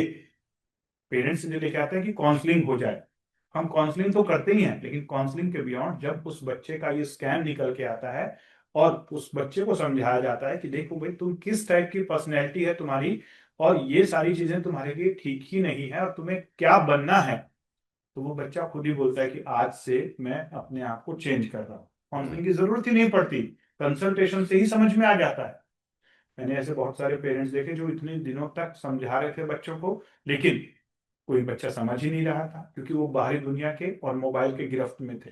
लेकिन जैसे ही बच्चे को इस तरीके से समझाया गया और रिपोर्ट्स के साथ समझाया गया, तो बच्चा बोलता है, सर मेरे मम्मी पापा ने मुझे ऐसा समझाया ही नहीं, किसी ने मुझे ऐसा बताया ही नहीं था कि मेरे अंदर ये हिडन पोटेंशियल है, मैं इस तरफ जा सकता हूँ, तो मैं क्यों अपनी लाइफ को बर्बाद करूंगा।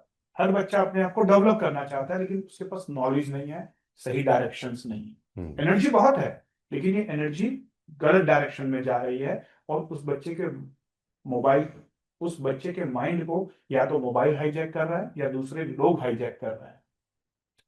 दूसरी प्रकार के पेरेंट्स वो भी होते हैं जो पहले से पॉजिटिव है, जो कि खुद के लिए सर्विस ले चुके हैं, और उनको पता है कि आज के समय में बच्चा बिगड़ रहा है, या नहीं भी बिगड़ा है तो ये बिगड़ने वाला है, क्योंकि बिगड़ने के संसाधन हर जगह उपलब्ध है, सुधारने वाले कोई नहीं। तो लोग पहले से ही बच्चों को लाकर अपना एनालिसिस करवा के उनकी पर्सनैलिटी को और उनकी लाइफ को प्री प्लान करते हैं। ये प्रीपेड प्लान की तरह है कि प्रॉब्लम आएगी नहीं, पहले से ही प्लान लेके रख लिया। तो वो लोग उन्हें 15 डेज का कोर्स करवाते हैं लाइफ ट्रांसफॉर्मेशन का। फिर ये बच्चे अपनी जिंदगी को और बेहतर तरीके से प्लान करते हैं। कुछ फैमिलीज हमारे साथ ऐसी जुड़ी हुई हैं जिन्होंने अपने बच्चों के लिए भी प्लान लिया, अपने मम्मी पापा के लिए भी प्लान लिया। क्यों? क्योंकि जो बुजुर्ग हैं वो हमारे लिए लायबिलिटीज नहीं है, वो हमारे एसेट हैं। लेकिन हो क्या रहा है, उनको बहुत सारी मल्टीपल डिजीजेस हो गई हैं, क्योंकि अब वो 50-60 की एज के हो गए हैं। तो अब उनको लगातार हॉस्पिटल्स दिखाना, उनकी बीमारियों के पीछे वो करना, तो पूरा घर अस्त व्यस्त हो जाता है जब एक बुजुर्ग को प्रॉब्लम आती है। केवल हॉस्पिटल नहीं, हॉस्पिटल की केयर तो हो जाती है, फिर उनको जब घर में वापस लाया जाता है 3 महीने का, 4 महीने का जो पोस्ट ऑप का ट्रीटमेंट चलता है सर्जरी के बाद, तो घर में प्रॉब्लम तो हो जाती है ना। लेकिन ऐसी फैमिलीज जिन्होंने अपने पेरेंट्स को यहाँ जोड़ के रखा हुआ डिजीज आने से पहले से ही, वो उनके पेरेंट्स उनके लिए एसेट बने हुए हैं, क्योंकि उनके पेरेंट्स अब इस कॉन्सेप्ट को सीख के उनके अपने ग्रांड बच्चों को भी सिखा रहे हैं, अपने पोतों को, पोतियों को, नातियों को सिखा रहे हैं, प्लस पूरे घर की हेल्प कर पा रहे हैं, टेक केयर कर पा रहे हैं। मैं अपनी पर्सनल लाइफ में बोलूं तो मेरे मॉम डैड भी और मेरे जो father in law mother in law वो दोनों हमारे घर को केयर करते हैं। वो हमारे लिए बहुत बड़े एसेट हैं। और क्यों एसेट है? क्योंकि वो अपने आप को हेल्दी रखे हुए हैं और उनको ये कॉन्सेप्ट समझ में आ गया, वो अपने छोटे बच्चों को समझाते हैं। तीसरी तरह, तो मतलब रियल हेल्थ इंश्योरेंस यही है। देखिए हेल्थ इंश्योरेंस तो इमरजेंसी नहीं के भाई, लिए ले लो। वो तो नहीं, फिर कह रहा हूँ ना, वो हेल्थ इंश्योरेंस कब काम आता है? जब डिसीज हो जाती है। एक बात बताइए, हेल्थ इंश्योरेंस आप इसलिए लेते हो कि बीमारी आएगी हाँ, और मैं उससे ठीक हो जाऊंगा। बराबर है, तो वो डिसीज डिसीज के इंश्योरेंस हुआ। हाँ, लेकिन कोई चाहता थोड़ी हेल्थ इंश्योरेंस लेके कि मेरे को हेल्थ इंश्योरेंस का यूज करना पड़े। सही है, नहीं नहीं चाहता, चाहता ना। नहीं चाहता। तो वो नहीं चाहना का मतलब ये है कि आपको हेल्थ का कॉन्सेप्ट समझना होगा और हेल्थ की टेक केयर करनी होगी, हेल्थ क्रिएट करना होगा। हेल्थ का एक अकाउंट है जिसमें आपको जमा करते जाना है, राइट ना। तीसरी तरफ बिजनेसमैन है। बिजनेसमैन पूछते हैं कि सर हम यहाँ पे क्यों आए? तो बिजनेसमैन को यहाँ क्यों आना चाहिए? हम यहाँ कोई बिजनेस ट्रेनिंग नहीं सिखा रहे हैं, लेकिन एक बिजनेसमैन का सबसे बड़ा एसेट वो खुद है, ना कि उसकी कंपनी, ना कि उसका व्हीकल, ना कि उसकी फैक्ट्री, ना ही उसकी मशीनें। और अगर वो बैठ गया, उसके अंदर कोई बड़ी बीमारी आ गई, तो पूरी कंपनी बैठ जाएगी। बिल्कुल। हम कंपनी का इंश्योरेंस कराते हैं, कंपनी की हेल्थ की ध्यान देते हैं, लेकिन खुद का नहीं। और खुद अगर बैठ गया, बॉस जो है अगर उसकी हेल्थ खराब हो गई, तो फिर कंपनी घाटे में चली जाएगी और उसका असर उसकी फैमिली पे भी पड़ेगा और उसके बिजनेस पे भी पड़ेगा। हम्म, तो बेटर है कि पहले से ही वो सीख जाए कि मुझे अपनी हेल्थ की जिम्मेदारी कैसे लेनी है। My health my responsibility, my life my responsibility, ये सोशल कैंपेन हमने 2017 में लाई थी। लेकिन अब नया कैंपेन ला रहे हैं हम, वो है my life my responsibility, my family my responsibility and my priority. Priority भी रखना होगा, और प्रायोरिटी रखने के बाद केवल बोलने से नहीं होगा, आपको उन्हें एम्पावर करना होगा। ये हेल्थ केयर मॉडल को, हेल्थ क्रिएशन मॉडल को, सेरोटोजेनेसिस मॉडल को उन्हें समझाना होगा। Not only for physical health, उन्हें उनको mentally, emotionally, socially, spiritually strong बनाने के लिए। समय जिस तरीके से खराब आ रहा है, बाहरी जगह पे जहां बिगड़ने के संसाधन लगातार अवेलेबल है, हर चीज मिनटों पे अवेलेबल है, सेकंडों पे मोबाइल पे अवेलेबल है, बिगड़ने के सारे संसाधन आपको ऑनलाइन मिल जाएंगे और आप 5 मिनट में ऑर्डर कर सकते हैं। लेकिन सुधरने का संसाधन आपको ऑनलाइन नहीं मिलेगा।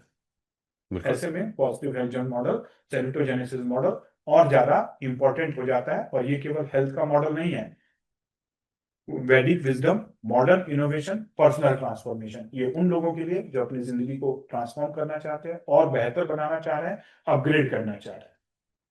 तो हेल्थ इंश्योरेंस के बहुत सारे प्लेटफॉर्म उपलब्ध हैं जो आपको बीमारी के बाद ठीक होने के लिए उपाय दे सकते हैं, अस्पताल में भेज सकते हैं। लेकिन हेल्थ का एश्योरेंस केवल पॉजिटिव हेल्थ जोन पे। आपके प्रश्नों के साथ हम जुड़ना चाहते हैं। तो जितने भी ऑडियंस हमारे साथ ऑनलाइन जुड़े हुए हैं, हम चाहेंगे कि अपने माइक को अनम्यूट करें और एक एक करके प्रश्न ले लेते हैं। हाँ, हम आपके प्रश्नों को, जो भी आपके मन में जिज्ञासा आ रही है, कुछ पूछना चाह रहे हैं या कुछ कहना चाह रहे हैं, तो आप अपना माइक अनम्यूट कर सकते हैं। यहाँ से हमने आपको अनम्यूट करने का परमिशन दिया है। अपने विचार भी रख सकते हैं। आप अपने विचार भी दीजिए कि आज का जो ये विषय था, जो चर्चाएं हम लोगों ने की, मैं नरेंद्र पांडे, डॉक्टर अनिल गुप्ता जी, आपको कैसा लगा? क्या यूजफुल है या कुछ इसमें और ऐड करने की आवश्यकता है?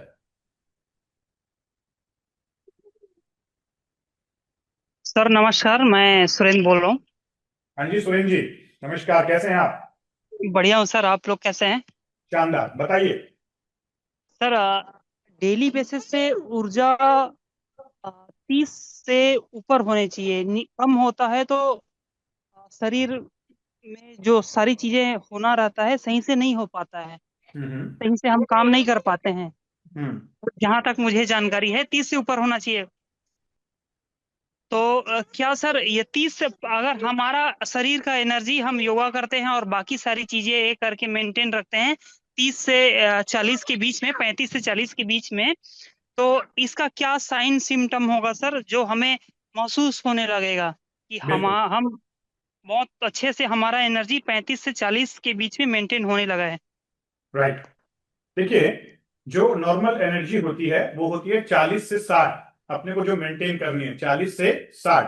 हाँ। ये किस 40 से 60 किसके बीच की बात कर रहा हूँ? क्वांटम वेला डिवाइसेस के अकॉर्डिंगली आपके ऑरा की, आपके वाइब्रेशन 40 to 60 जूल्स के बीच में होनी चाहिए। ये कैलोरीज की बात नहीं कर रहा हूँ, लाइफ फोर्स एनर्जी की। जब 40 से 30 के बीच में आती है तो पर्सन को थोड़े थोड़े महसूस होता है, क्या? जैसे low energy, mood swing, brain fog, अच्छे विचार नहीं आना, चिड़चिड़ापन आना, गुस्सा आना, नींद प्रॉपर नहीं आना, भूख ठीक से नहीं लगना, मोशन ठीक से ना होना। ये कुछ सिम्टम्स होते हैं जो दिखने शुरू हो जाते हैं जब आपकी एनर्जी डाउन होती है। फिर जब 30 से भी नीचे चली जाती है तब फिर आपको एक्चुअल में डिजीज आनी शुरू हो जाती है। 40 से 30 के बीच में माइल्ड इश्यूज आते हैं, जैसे सर्दी खांसी पकड़ लिया, थोड़ा सा ब्लड प्रेशर बढ़ गया, थोड़ा सा आंखों में कुछ प्रॉब्लम आ गई, इरिटेशन, जलन, हेडेक होना शुरू हो गया। लेकिन जब 30 से नीचे जाती है तो फिर कोई मेजर बड़ी प्रॉब्लम जैसे कैंसर हो गया या कोई मेजर हेल्थ इश्यूज हो गया, वो आने शुरू हो जाते हैं। तो इसीलिए हमें अपनी एनर्जी केवल बॉर्डर लाइन 35 से 40 नहीं, हमें मेंटेन करनी है 40 to 60।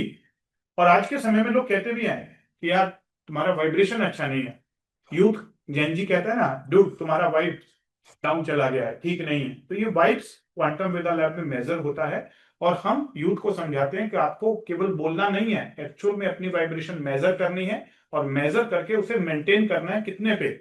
40 to 60। उसमें भी जो 40 to 50 है उनकी लाइफ नॉर्मल चलती है, लेकिन जो 50 to 55 की रेंज में चलते हैं वो हाई फ्रीक्वेंसी पे वाइब्रेट करते हैं और वो पॉजिटिव चीजों को, पॉजिटिव लोगों को, मैनिफेस्टेशन को अपनी ओर अट्रैक्ट करते हैं। ये वो लोग हैं जो दुनिया को चला रहे हैं, जिनके अंदर लीडरशिप क्वालिटी है। तो एक पॉजिटिव हेल्थ तो केवल आपको नॉर्मल नहीं बनाता, बल्कि उससे भी ऊपर की जो जिंदगी है, सुपर नॉर्मल जिसे हम कह रहे हैं, जिसे हम कह रहे हैं लीडरशिप क्वालिटी, जहां आप लीड करते हैं दूसरों को, वो भी डेवलप की जा सकती है। लेकिन आपको अपनी वाइब्रेशन को मैनेज करना सीखना होगा। हाँ जी।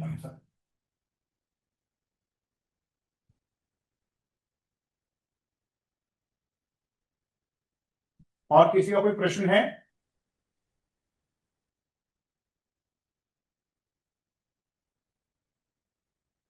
एक मोबाइल मेरे को देंगे जरा, जिसमें ये कॉल ये हो, हाँ,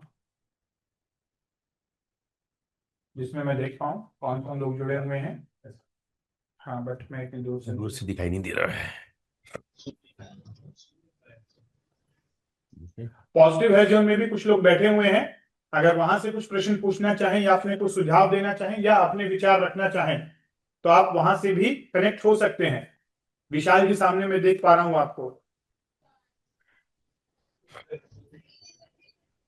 कुछ कहना चाहेंगे? जैसे मैं कुछ और बात कर रहा था। गुड आफ्टरनून सर, मैं नीलू। हाँ जी, नीलू जी कैसे हैं आप? बढ़िया हूँ सर, आप लोग सब कैसे हैं? शानदार, बताइए। सर मेरा क्वेश्चन तो नहीं है, क्योंकि मैं काफी टाइम से जुड़ी हूँ, बहुत सारी चीजें क्लियर हो चुकी है। कैसे हमको प्राणायाम करना है, कैसे मेडिटेशन करना, सारी चीजें ऑलमोस्ट हो चुकी है।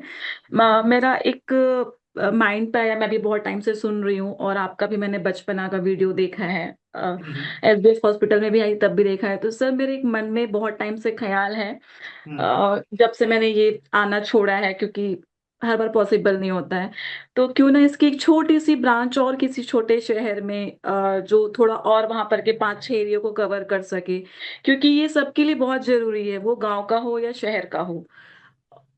और ये गांव पे ज्यादा जागरूकता लाने की बहुत जरूरत है, मुझे ऐसा लगता है। छोटे छोटे गांव हैं तो वहां पे सेमिनार्स या शिविर या एक छोटा सा ऐसा इसका कोई ब्रांच हो जहाँ पे लोग समझ सके। बिल्कुल ठीक कहा आपने नीलू जी, और आपका विचार भी बहुत अच्छा है, और डेफिनेटली आपके विचार के ऊपर हम ऑलरेडी वर्क कर रहे हैं। देखिए, आज के समय में पॉजिटिव हेल्थ जोन जैसे सेंटर्स का हर जगह होना बहुत ही जरूरी है। जैसे यस। जोमेटो स्विगी चले गए हैं, जैसे कोल्ड ड्रिंक्स की बर्गर पिज्जा पाइट खुल गए हैं, जैसे मतलब बार्स खुल गए हैं जहां पर इजिली ड्रिंक्स अवेलेबल हैं। तो इसी प्रकार से अब ये सुधारने वाली चीजें भी हमें जगह जगह अवेलेबल करवानी होगी। तो मैं उन लोगों की तलाश में हूं जो एनर्जेटिक हैं, पैशन है, इनके पास पर्पस भी है, जो कंट्रीब्यूट भी करना चाहते हैं खुद की लाइफ के साथ साथ दूसरों की लाइफ में। अगर जी। ऐसे लोग हमारे साथ जुड़ते हैं तो हम उन्हें ट्रेन भी करेंगे, और ये सिस्टम भी हम उनको देंगे। इस सिस्टम को डायरेक्ट इंस्टॉल भी किया जाएगा, और छोटे छोटे सेंटर्स हमारे कोलैबोरेशन के साथ जुड़कर वहां पर ओपन किए जा सकेंगे। तो हमने जी इसको सर। क्या तरीके से डिजाइन किया है, स्कूल और कॉलेज और यूनिवर्सिटीज के लिए, क्योंकि सबसे ज्यादा यूथ वहीं पर मिलता है। और जी स्कूल सर। कॉलेज यूनिवर्सिटीज में हम स्कूल कॉलेज के प्रिंसिपल्स के साथ, एडमिनिस्ट्रेशन के साथ या टीचर्स के साथ मिलकर एक नया मॉडल लाना चाह रहे हैं एजुकेशन के अंदर, होलिस्टिक डेवलपमेंट मॉडल। दूसरा है उन डॉक्टर्स के लिए जो एलोपैथिक डॉक्टर्स हैं, आयुर्वेदिक डॉक्टर्स हैं, नेचुरोपैथी डॉक्टर्स हैं या योगा ट्रेनर्स हैं, जो ऑलरेडी एक हॉस्पिटल रन कर रहे हैं या कोई सेंटर रन कर रहे हैं, वो भी हमारे साथ जुड़ के इस मॉडल को अपने साथ वहां पर ला सकते हैं।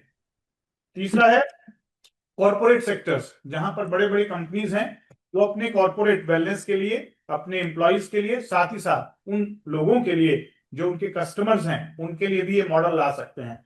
तो जो भी इस मॉडल में जुड़ना चाहता है as a trainer, as a coach, as a contributor, वो हमसे संपर्क करें, हमारी टीम से संपर्क करें। डेफिनेटली हम इन चीजों को आगे बढ़ाना भी चाह रहे हैं, लोगों की लाइफ में ट्रांसफॉर्मेशन लाना भी चाह रहे हैं। Thank you Neelu ji for your ji healthy. Sir, thank you so much sir.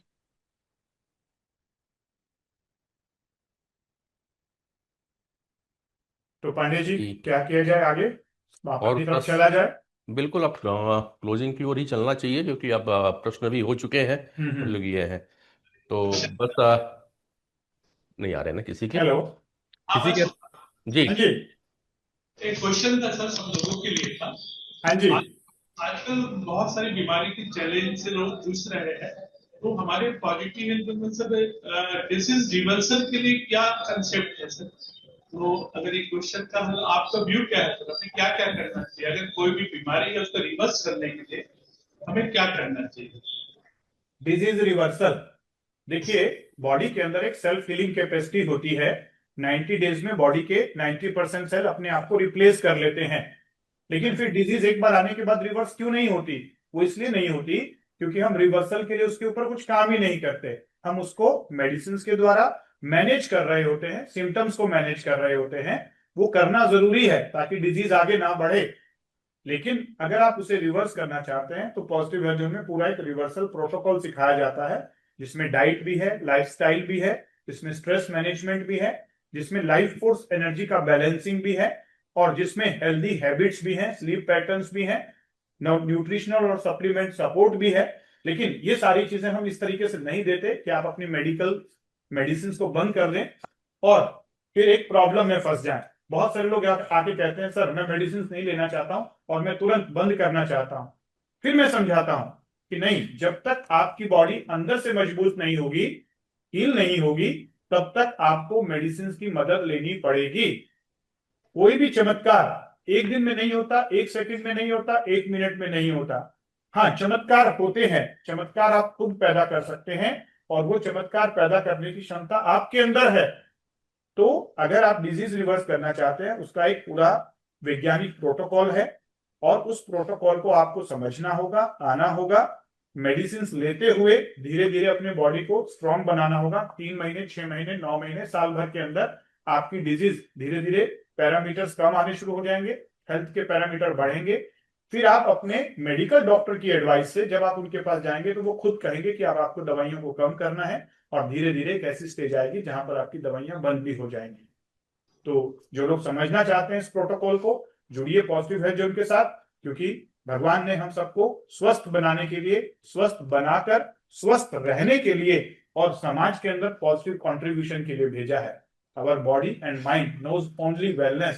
Disease we create by ourselves. Thank you sir. Sir मेरा एक पूछना था मुझे कुछ, क्या आसन लगा के बैठना कुर्सी बैठने से ज्यादा फायदेमंद है? आसन, हाँ, पद्मासन लगा के बैठना या वैसे बैठना? तो बिल्कुल ठीक कहा विशाल जी आपने। हमारे अगर वैदिक विज्ञान में समझे तो बैठने का, खड़े होने का, चलने का एक पूरा तरीका होता था। लेकिन आज हम देखिए बैठने का भी तरीका हमारा डिस्टर्ब है, चलने का भी हमारा पोस्चर ऐसे हो गया है। चलने में बैठे हुए हम ऐसा सारा दिन मोबाइल में लगे रहते हैं। जो बैठते हैं गद्दों पे, तकियों पे, हमारी रीढ़ की हड्डी डिस्टर्ब रहती है। सोने का तरीका भी पोस्चर गलत है। तो पोस्चर, गेस्चर, ये जो इंपॉर्टेंट पार्ट थे, ये आसन, जैसे ही आप एक आसन लगा के बैठते हैं, जैसे आपने पद्मासन लगाया, स्पाइन आपका स्ट्रेट हो गया, लाइफ फोर्स एनर्जी ऊपर फ्लो होनी शुरू हो गई। तो डेफिनेटली अगर आप योग करते हैं और आपका शरीर आपको अलाउ कर रहा है, आपने आसन सीखे हुए हैं, तो आप आसनों में बैठिए। सुखासन है, पद्मासन, बहुत सारी चीजें। क्या तो होती है सर, 4 से 6 घंटे लगातार बैठते हैं तो क्या गद्दी जैसा पुराने टाइम में लगाते थे वैसा बैठना फायदेमंद हो? हाँ जी, क्या कहा आपने? जैसे अभी चेयर में बैठे हुए हैं तो थकान होती है, इसमें 4-6 घंटे बैठना पड़ता है, सिस्टम पे वर्क करते हैं, तो आसन लगा के बैठना ज्यादा अच्छा है या चेयर में बैठना ज्यादा? देखिए, स्टार्टिंग में तो पोस्चर को चेंज करना है। आजकल मॉडर्न साइंस भी बता रही है कि जब आप लगातार लैपटॉप पे बैठे हुए हैं तो आपका चेयर कैसा होना चाहिए, अर्गोनोमिक स्टेशन कैसा होना चाहिए, पोस्चर कैसा होना चाहिए, कि आपकी रीढ़ की हड्डी कैसी होनी चाहिए, ये जो चिन्ह है ये कैसे होने चाहिए, आई लेवल कैसा होना चाहिए। तो अगर आपको आदत है आसन में बैठने की तो आप आसन में बैठ सकते हैं। लेकिन बहुत लंबे समय तक आसन में बैठना इसलिए ठीक नहीं होता क्योंकि उससे फिर जो हमारे नर्व्स हैं वो कंप्रेस होंगे और जो ब्लड का फ्लो है वो रुकेगा। तो बहुत लंबे समय तक हमको आसन में नहीं बैठना है, लेकिन पोस्चर और गेस्चर को ठीक रखना है वर्किंग के दौरान।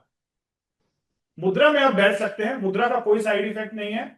जब आप मान लो लैपटॉप पे कोई मूवी देख रहे हैं, कुछ काम कर रहे हैं और आप मुद्रा लगा रहे हैं, तो मुद्रा आप कितनी भी देर के लिए लगा सकते हैं।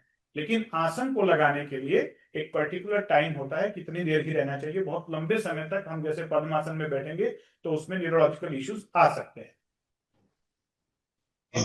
क्वेश्चन है किसी का? हाँ जी, सर नमस्कार। हाँ जी, नमस्कार जी। सर मेरा एक क्वेश्चन है सर, जैसे मुद्राओं का सर बीमारियों में क्या महत्व है सर, बीमारियों को ठीक करने मैं प्रश्न को समझ नहीं पाया, दोबारा बोलेंगे?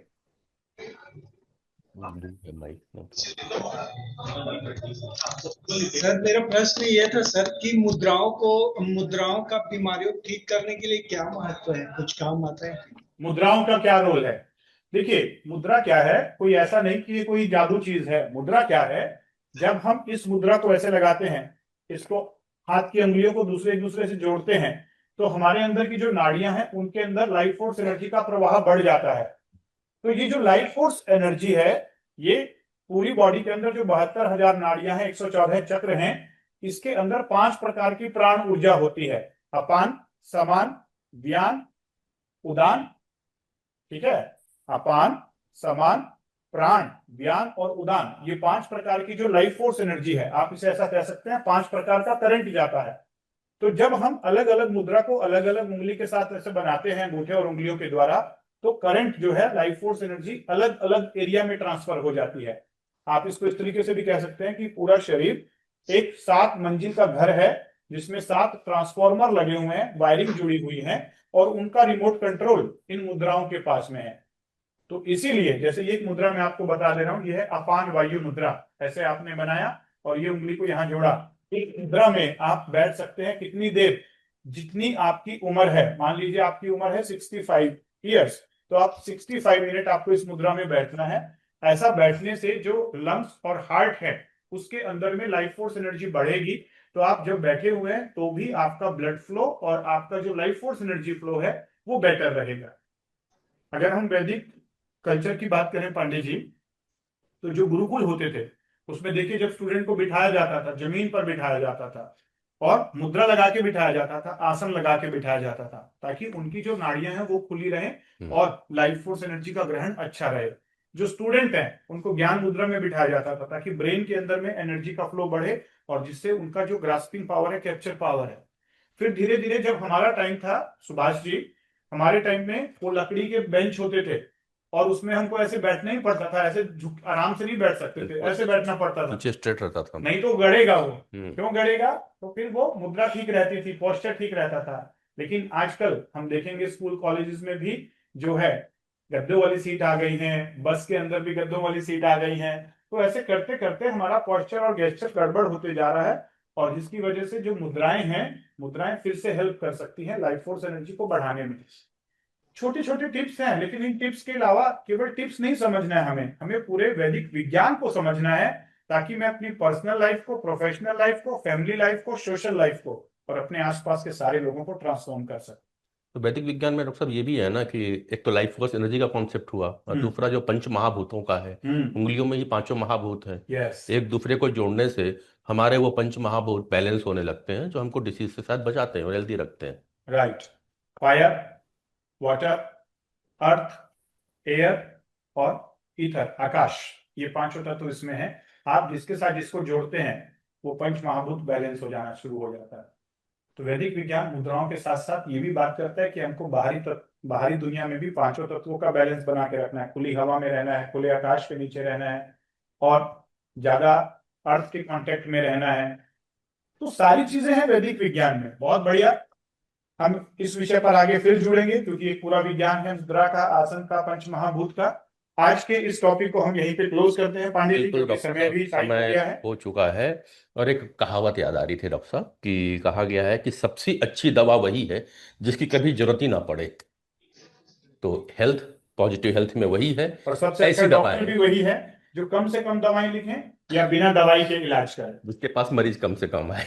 नहीं, अब ये कॉन्सेप्ट चेंज हो रहा है। अब डॉक्टर के पास हेल्थ सीखने के लिए जा रहे हैं ना। अब तक डिसीज के डॉक्टर थे। तो आप इंतजार मत करिए बीमार होने का। स्वास्थ्य का निर्माण करने के लिए पॉजिटिव हेल्थ जोन के ऐसे सेशन से आप जुड़ते रहिए, और हो सके तो वे लोग जो अभी तक पॉजिटिव हेल्थ जोन नहीं आए हैं, एक बार आकर के इस कॉन्सेप्ट को समझ जरूर लें। फिर मिलेंगे किसी नए हेल्थ की टॉपिक के साथ। हेल्थ वो जो बात डिसीज की नहीं करता, बात आपके जीवन जीने की करता है। मैं नरेंद्र पांडे डॉक्टर अनिल गुप्ता के साथ फिर मिलूंगा अगले सप्ताह। स्वस्थ रहें, मस्त रहें, व्यस्त रहें और जहां भी रहें जबरदस्त रहें। Thank you very much.